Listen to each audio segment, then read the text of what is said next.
વિરમદ આપનું સ્વાગત છે। મહુડીથી સમાચાર। મહુડીના ઘંટાકરણ મહાવીર મંદિરના વહીવટમાં ગેરરીતિ, 14 કરોડથી વધારે અને 130 કિલો સોનામાં ગેરરીતિ, નોટબંધી સમયે 20% કમિશન લઈ આર્થિક લાભ લઈ નાણાં બદલ્યાનો આક્ષેપ। મહુડી સંઘના 2 સભ્યો સામે આરોપ છે। ભૂપેન્દ્રભાઈ વોરા અને કમલેશ મહેતા સામે આક્ષેપ છે।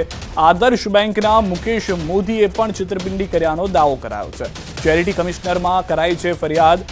4 જૂને આપશે ચુકાદો। સંઘના નામે લીધેલી લોન સહિત 15 જેટલી મિલકતો ચોપડે નથી લેવાય તેવો દાવો પણ અંકિત મહેતા તરફથી કરવામાં આવ્યો છે।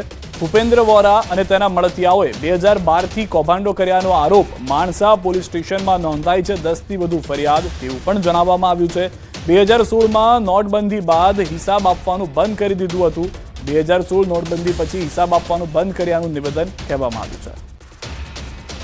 આ નોટબંધીના સમયગાળા દરમિયાન અમારી ટીમના 2 વ્યક્તિઓ ભૂપેન્દ્રભાઈ વોરા અને શ્રી કમલેશ મહેતાના હોય 20% કમિશન લઈ ની અંદર નોટબંધીમાં નોટ બદલેલ છે।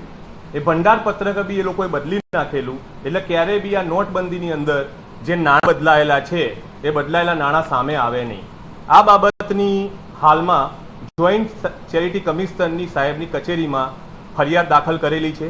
જે તે સમયે આ સ્કેમના નાણાંથી સોનું ખરીદી તે સોનું પોલીસથી પબ્લિકથી છુપાવવા માટે હાલની તારીખમાં મહુડી સંકુલમાં આ સોનું મૂકી રાખેલું છે, જેની તપાસ સીઆઈડી ક્રાઇમ કરી રહી છે। ખુદ અમારી સાથે ભૂપેન્દ્રભાઈ વોરા જોડાઈ ગયા છે કે જેઓ પર આક્ષેપ કરવામાં આવ્યા છે અંકિત મહેતા તરફથી। ભૂપેન્દ્રભાઈ, જે આક્ષેપ આપના પર કરવામાં આવ્યા છે શું કહેશો? સૌથી પહેલા તો આપ કે નોટબંધીમાં નોટો બદલી છે, કેટલાક વહીવટો આપે એવી રીતે કાઢ્યા છે, આપના મળતિયાઓને લાભ થયો છે? સૌપ્રથમ આપ સર્વેને પ્રણામ મારા। જય જિનેન્દ્ર। જી, જય જિનેન્દ્ર। જે વ્યક્તિએ તમારી ત્યાં પ્રેસ કોન્ફરન્સ બોલાવીને આક્ષેપ કર્યા છે એ ભાઈ અંકિત સૈનિકભાઈ મહેતા, એને મોવડી ટ્રસ્ટમાં ટ્રસ્ટી થવું છે અને એને હું નડી રહ્યો છું।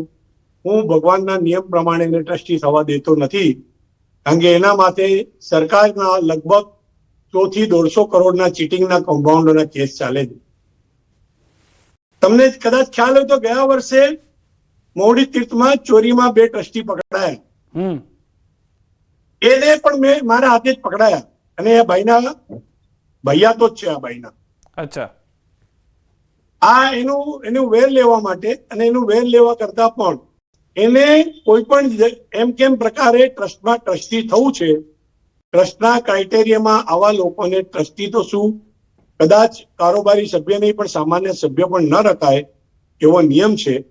આ ભાઈ ઉપર ઓછામાં ઓછા 10 થી 12 કેસ ચાલે છે। તમે નેટ ઉપર જોશો, અંકિત મહેતા નવસારી, સુરત, એ અને એના ધર્મપત્ની બંનેએ કેટલા ફ્રોડ કરેલા છે। એ દરેક કેસ ત્યાં સરકારના ચોપડી નોંધાયેલા છે, સરકારની કોર્ટમાં કેસ ચાલી રહ્યા છે। અંકિત મહેતા મોટામાં મોટો ચીટર છે।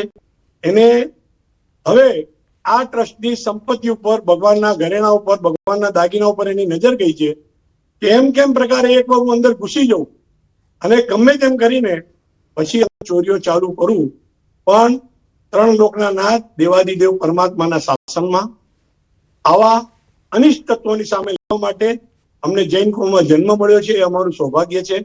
અને છેલ્લા કેટલાય વર્ષથી મોવડીમાં અમે સંકળાયેલા છે। મોવડીની માતૃભૂમિ સાથે અમારો પરિવાર સંકળાયેલો છે। પહેલું જમીનનું દાન અમારા પરિવારનું છે।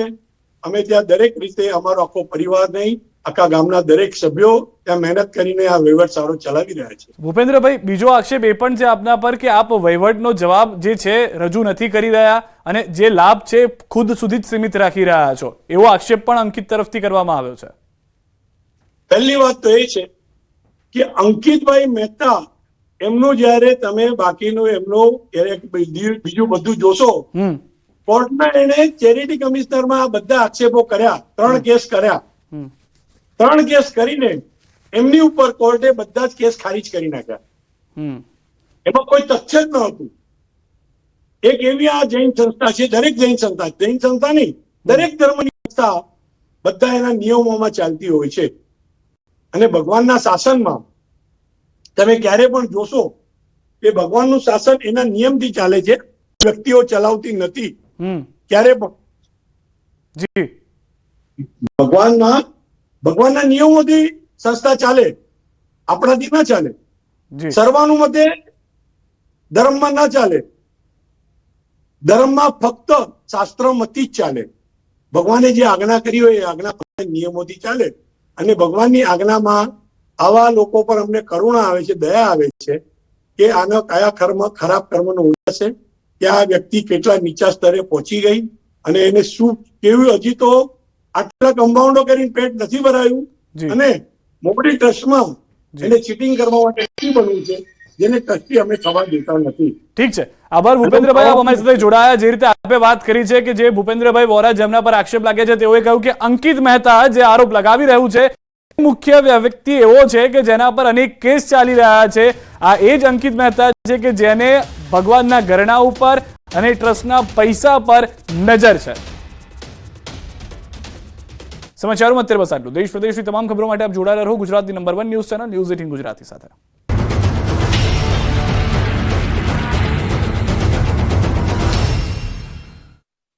ગુજરાતી સાથે ખાસ સંવાદ દરમિયાન પ્રધાનમંત્રી મોદીએ મુસ્લિમ સમુદાયના સવાલ પર જવાબ આપ્યો.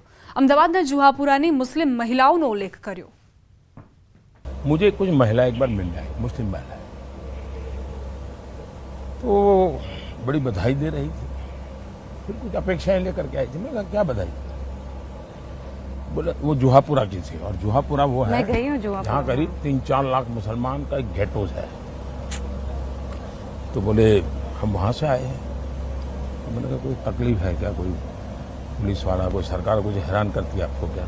नहीं बोले साहब, हम तो आपके अभिनंदन करने आए हैं और कुछ काम लेके आए. मैं कहा बताइए. बोले आपने बिजली का काम किया ना, बहुत अच्छा किया. मैंने कहा कहाँ? वो तो मैंने बहुत बुरा किया है. मैंने कहा मैंने 35 किलोमीटर केबल उस इलाके 35 किलोमीटर केबल उखाड़ के फेंक दिया है, और वहाँ कोई सरकारी आदमी नहीं जा पाता था. बोले साहब वही अच्छा काम किया है. मैंने कहा कैसे? मैंने तो बिजली काट दी, मैंने तो केबल काट दिए. बोले नहीं साहब, हमारे यहाँ आपका तो एक बोले बिजली मंत्री है. हाँ. हमारे यहाँ हर मोहल्ले में बिजली मंत्री है, और बोले बिजली दे करके वो हमसे पेमेंट लेते थे, केबल उनके थे. बोले सरकार की बिजली चोरी करके हमको बेचते थे और हमारे पैसे बहुत जाते थे. बोले अभी रेगुलर बिजली मिल रही है, कोई हमें दादागिरी नहीं करता है. बोले इसलिए हम आए हैं. पहले मेरे पर अखबारों में अखबार मोदी ने वहां पर जुल्म कर दिया, सारे केबल काट दिए. एक्चुअली मैंने उनका भला किया. तो ऐसा मेरे जीवन में सैकड़ों घटनाएं हैं जी, लेकिन मैं इसका मार्केटिंग नहीं करता हूं. क्यों? मेरा पहले से मंत्र रहा है सबका साथ सबका विकास. मैं वोट बैंक के लिए काम नहीं करता हूं, और जो गलत है वो सब मैं गलत कह के रहूंगा. હવે અન્ય સમાચારો પર નજર કરીએ. અંબાજી પંથકમાં કમોસમી વરસાદ. સતત બીજા દિવસે અંબાજીમાં વરસાદ વરસ્યો. વીજળીના કડાકા ભડાકા સાથે વરસાદ ખાબક્યો. માવઠાના મારથી ખેડૂતો ચિંતિત થયા છે. ખેતીના પાકને વ્યાપક નુકસાનની ભીતિ. બાજરી, અડદ, મગ, તલ સહિતના પાકને નુકસાન થશે એ વાત નક્કી છે. કમોસમી વરસાદથી કેરીને વ્યાપક નુકસાન જઈ રહ્યું છે.